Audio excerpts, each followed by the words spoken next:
সুনামগঞ্জ সদর উপজেলার গৌরারং ইউনিয়নের নলুয়ারপাড় গ্রামে বজ্রপাতে ১০ম শ্রেণীর এক শিক্ষার্থীর মৃত্যু হয়েছে। শনিবার বিকেলে খলা থেকে ধান আনতে গিয়ে এই দুর্ঘটনা ঘটে। দুর্ঘটনায় নিহতের নাম আখি আক্তার। নিহত আখি নলুয়ারপাড় গ্রামের জাহির উদ্দিনের মেয়ে। সে ইয়াকিবুল্লাহ পাবলিক উচ্চ বিদ্যালয়ের ১০ম শ্রেণীর শিক্ষার্থী। আপনার কি হয় মুরব্বি? স্থানীয়রা জানান, বিকেলে বৃষ্টি শুরু হলে ঘরের সামনে খলায় শুকাতে দেওয়া ধান গুছাতে যায় আখি।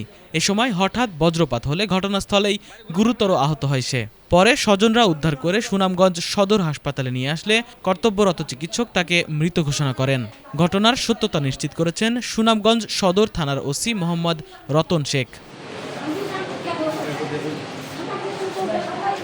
আপনার কি হয় মুরব্বি? আপনার কি হয়? আমার পাঠিয়ে মেয়ের বাপ